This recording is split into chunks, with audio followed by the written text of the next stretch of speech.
Մենք հիմա Թուլոն քաղաքում ենք, Կարնիվալի նավից իջանք, փոքրիկ նավակով մեզ տեղափոխեցին այս Թուլոն քաղաքի նավահանգիստը։ Թուլոնը Ֆրանսիայի երկրորդ խոշորագույն նավահանգիստն է, գտնվում է Նիցայի եւ Մարսելի միջև, մոտավորապես Մարսելից 70 կիլոմետր հեռավորության վրա է, եւ մենք հայերի խմբով որոշեցինք տաքսի վերցնել ու գնալ Մարսել։ Տաքսի ենք կանգնացել, հիմա չգիտենք որտեղ է կանգնելու, դրա համար մեկս են կողմում ենք, մյուսս են կողմում, մինչև սպասում ենք գա։ Հայերով հավաքվել ենք, հիմա պետքա Ուբեր ենք վերցրել, հիմա պետքա նստենք այդ վրա ու գնանք Մարսել։ Տաքսի ենք նստել, բոլորով գնում ենք Մարսել։ Քանի դեռ ճանապարհին ենք, մի քանի հետաքրքիր տեղեկություններ պատմեմ Մարսելի մասին։ Մարսելը Ֆրանսիայի ամենաարևոտ քաղաքներից մեկն է, այն ամենամեծ առևտրային նավահանգիստն է, խոշոր արդյունաբերական կենտրոն է համարվում Ֆրանսիայում։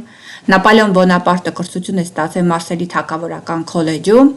Ֆրանսիացի հայտնի գրող Ալեքսանդր Դյումայի մանկությունը եւս անցել է Մարսելում եւ ասում են, որ իր ստեղծագործություններում նա ոգեշնչվել է քաղաքի պատմությամբ եւ մշակույթով։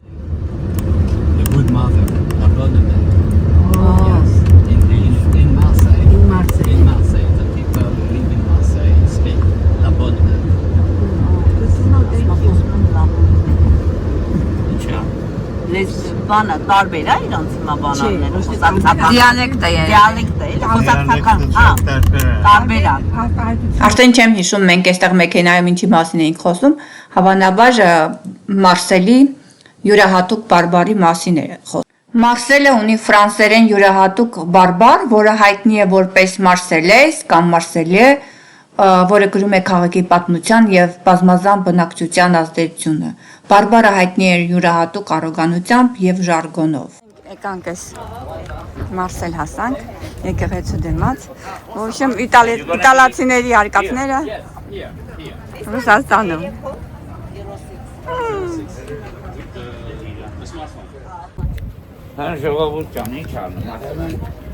Հայերի արկածները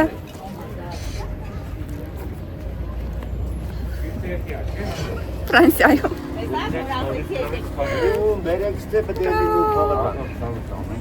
Մեր հետևում է սիրուն եկեղեցի։ Քրիստոսի եւ Սուրբ Վերոնիկայի արձանն է,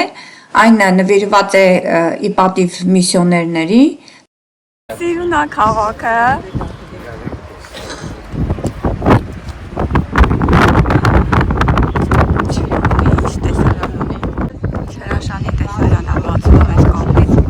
Մարսելում ենք, Ֆրանսիայում, եկեղեցու դիմաց ենք։ Մարսելի խորհրդանշական տաճարի մոտ ենք, անունը Notre Dame de la Garde, Notre Dame de la Garde տաճարն է, տեղացիների համար այն հայտնի է որպես Բոնմեր, բարի մայր անունով, եւ հայտնի է նաեւ նրանով, որ այստեղ է գտնվում Մարսելի ամենաբարձր բնական կետը։ Այստեղից շատ գեղեցիկ տեսարան է բացվում դեպի քաղաքը։ Այս տաճարը ունի հետաքրքիր պատմություն։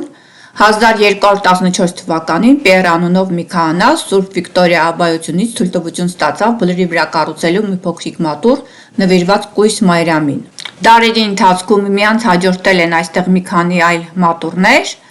որոնցից յուրաքանչյուրը ընդլայնել է հոգևոր ազդեցությունը ժողովրդական հավատքի շարունակական աճի հետ մեկտեղ։ Լագարդի բլուրը նաև ռազմավարական մեծ դեր է ունեցել, դիտակետ է հանդիսացել։ Ինչքան հիշում եմ, անվճար էր եկեղեցի մտնելը եւ մենք բոլորով մտանք այս եկեղեցին։ Հիմա կնկարեմ նաև եկեղեցուներ։ Այս ներքևի մասում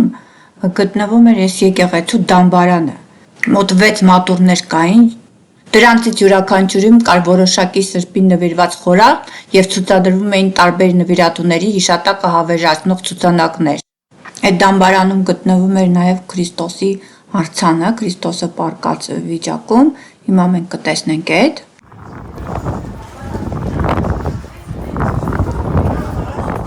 Եկեղեցու երկու կողմերում այս կողմնային մատուռներն էին։ Յուրաքանչյուր մատուռի վրա գրված էր այն ֆինանսավորողի անունը եւ զինանշանը, իսկ առաստաղը զարդարված էր խճանկարներով։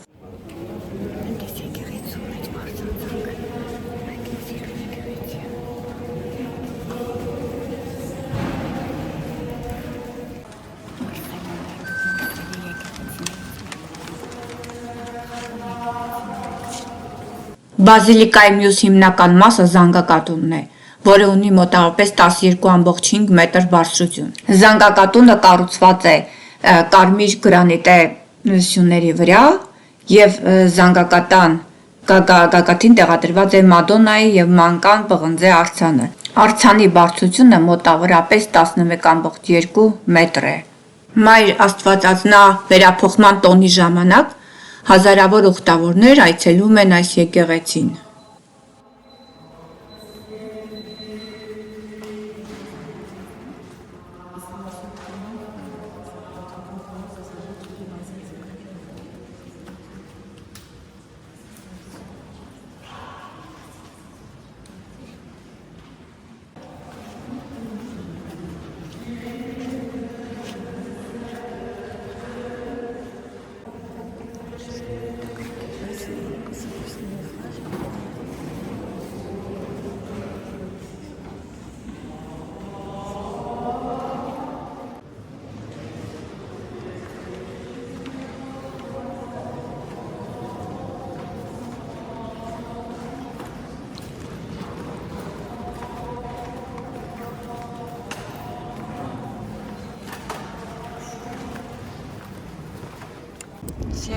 Եկեղեցուց եմ նկարում, պատկերացրեք շքայական տարածությունը։ Ժամանակը շատ կարճ է, ցավոք սրտի, ինչպես ամբողջ Մարսելը հետևում է եկեղեցու բարձրությունից ենք նկարում։ Այս կողմում էլ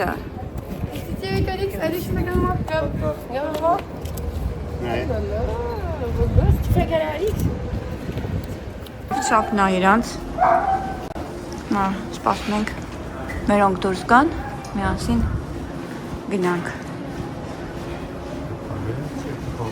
Մարսելը լեղանք կարծեմ ես Facebook-ում ընկերներ ունեմ Մարսելից իրանց բարևում ենք որ տեսնեն երևի կիմանան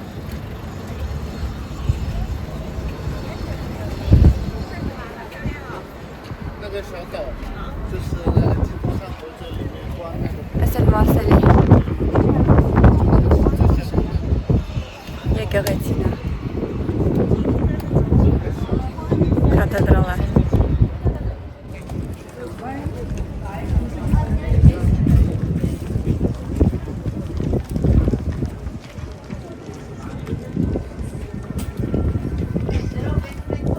Վերևում դուք տեսաք, որ փակված էր շատ տեղեր եւ ընթանում էր վերականգնողական աշխատանքներ։ 2025 թվականի փետրվարից ի վեր բազիլիկայում ընթանում են խոշոր վերականգնողական աշխատանքներ եւ նախատեսված է այն ավարտել 2025 թվականի դեկտեմբերին։ Ցավոք այն ժամանակ, որ մենք այնտեղ էինք, այդ վերականգնողական աշխատանքները իրենց պիկ փուլում էին։ Նախատեսված էր, որ Մայր Աստվածածին եւ Մանուկ Հուշարձանը ամբողջությամբ ոսկեզօծվեր, ներքին հարդարման աշխատանքներ էին անելու եւ անվտանգության առումով արձանը հանել էին այդտեղից եւ մենք չկարողացանք տեսնել այդ հսկա արձանը այնտեղ։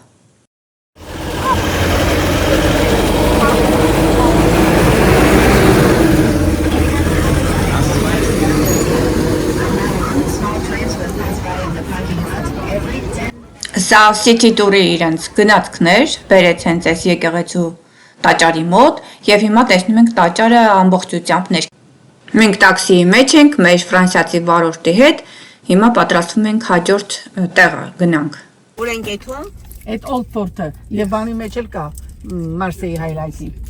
Ես Google արեցի ցույց տալի։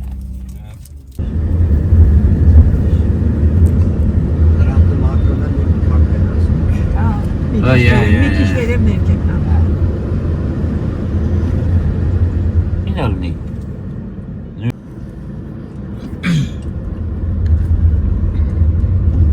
Ճիշտ ասում, եթե սրա տրաֆիկն դաշես մաֆ ենք։ Հա, չէ, ամա։ Ասա ինչ ֆիշն ես տենաս։ Հա, հետ։ Տուրիստը հա գնում ենք։ Գնում ենք, հա, ուրա տանում հիմա, Հակոբ ուրա տան։ Okay։ Կերսոդի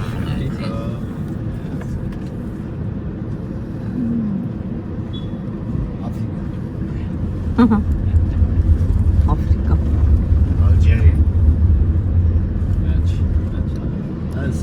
կանգեք նայի երկար։ Ուրը։ Ոնց որ բաստոնը։ Սա ամեն մեկի ձեռը մի հատ կտենաս կեսօրի, մի պաշկապանի, մի գուտ պալի, մեկ էլ հետ հաց։ Սիրում եմ, չէ։ Բայց շատ համում։ 60 million people live in France. How many? 66. Oh, français. 66 Yeah, French, 66, yeah. okay?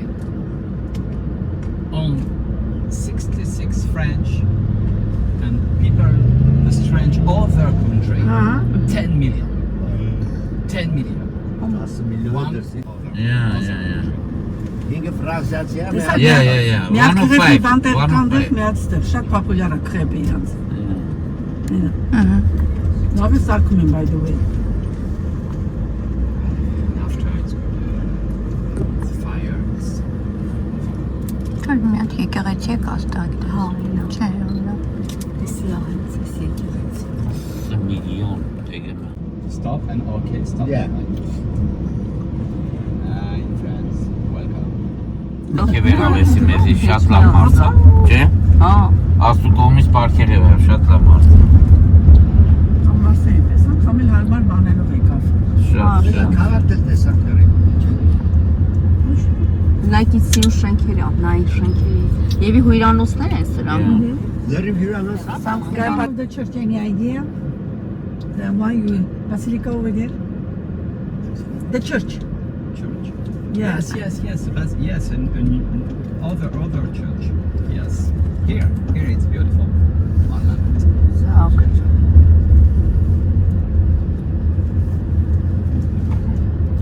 Նախ փողոցները։ Ասեսա պատին խփեց։ Կարի վրա եմ ասած ես դեսեմ։ This here, the panier. Okay? Ու սենց օքեյներով միմյանց հասկանում էինք, մեր վարորդը ֆրանսիացի էր, անգլերեն շատ վատ էր խոսում, մենք են ֆրանսերեն չգիտեինք, բայց բոլորս իրար հասկանում էինք, նույնիսկ միմյանց հետ զրուցում էինք ինչ-որ թեմաներով։ Հիմա այս վարորդը մեզ բերելու է, հասցնելու է մի հատ ուրիշ եկեղեցի, որի մասին հիմա կփորձեմ ձեզ կարդալ։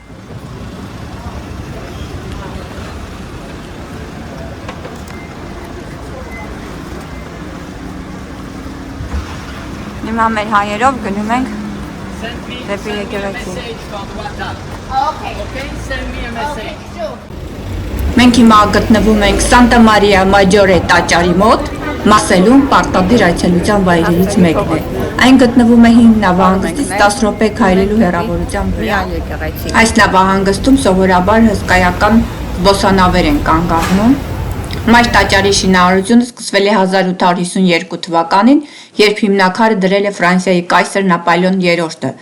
Եկեղեցին բաց էր, մուտքը անվճար էր, մենք մի փոքր ժամանակ ունեինք եւ հաստրեցինք մտնել այս եկեղեցի։ Եկեղեցու շինարարությունը տևել է մոտավորապես 40 տարի։ Այս մայր տաճարը պետք է կառուցվեր 12-րդ դարի հին եկեղեցու տեղում, որը պետք է քանդվեր, սակայն հանրային բողոքի պատճառով չքանդեցին եւ այս մայր տաճարը կառուցեցին այդ փոքր եկեղեցու կողքը։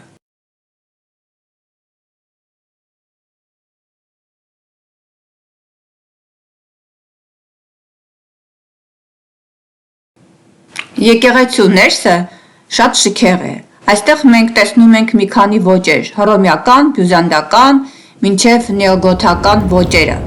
Այս եկեղեցին կառուցելու համար նյութերը բերվել են միջերկրական ծովերի երկրներից։ Նրանց թվում Ֆլորենցիայից կանաչ քարը, Կարարայից սպիտակ մարմարը Իտալիայից, Թունիսից օնիքսը, Վենետիկից խճանկարները։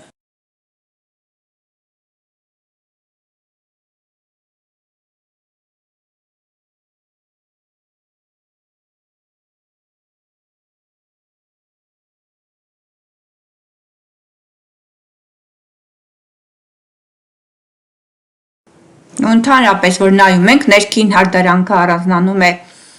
հատուկ գունավորումով, կարմիր, ոսկեգույն, օխրայի երանգները։ Եկեղեցին 70 մետր բարձրություն ունի եւ 146 մետր երկարություն։ Հետաքրքիր է, որ այստեղ այդ նույն արձանն է Քրիստոսը Վերոնիկայի հետ, նույն արձանն է, որը նախորդ եկեղեցում դրսում մենք տեսանք։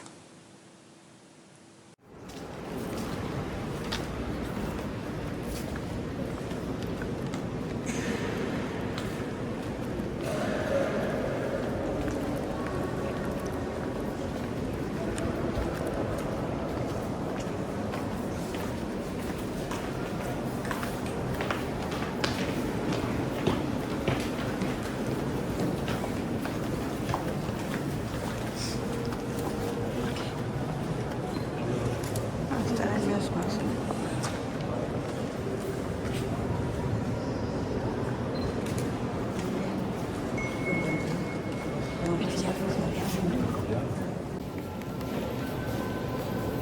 Եկեղեցու մարկետը մոտեցնում ենք։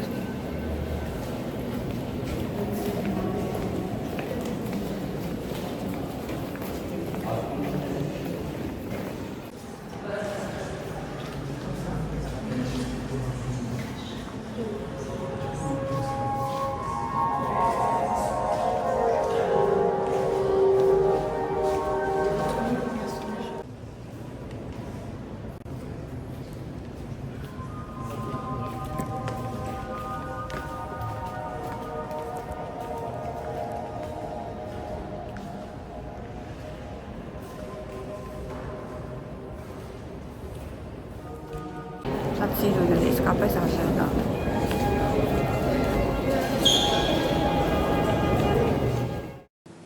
Եկեղեցու արտաքին պատերը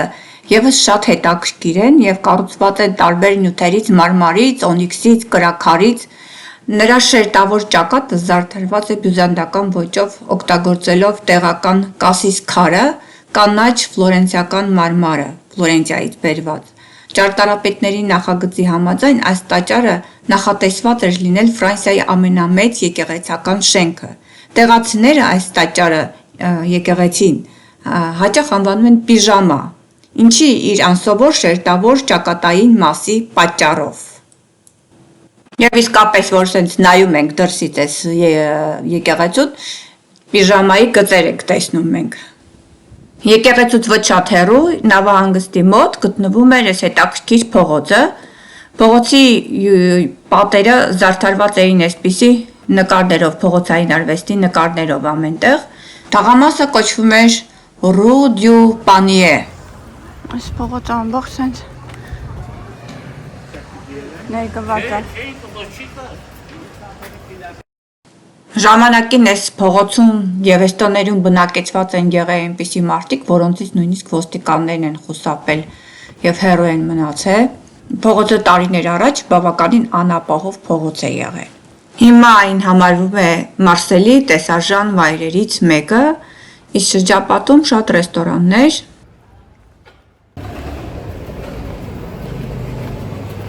Այդ փողոցը ուղղակի հետաքրքիր էր, բարձրացանք նայեցինք, երևի այդ իրանեղ լինելով, այդ նկարներով, պատերի հետաքրքիր էր։ Հիմա գնում ենք մեր մեքենային գտնենք ու շարունակենք մեր ճանապարհը։ Իրականում մենք շատ կարճ ժամանակ եղանք Մարսելում, այնքան որ հասցրեցինք ընդհանուր պատկերացում կազմել քաղաքի մասին, մենք դեռ պետք է հետ վերադառնայինք նավահանգիստ ու ընդեղից էլ հասցնեինք դեպի նավը գնանք, դրա համար մենք շտապում էինք։ Մեքենայի մեջ վարորդը միացրել էր Շարլ Ազնավուրի երգերը, շատ հետաքրքիր մթնոլորտ էր ձևավորվել։ Շարլ Ազնավուրի երգերի տակ մենք տաքսիով վերադարձանք դեպի Թուլուն,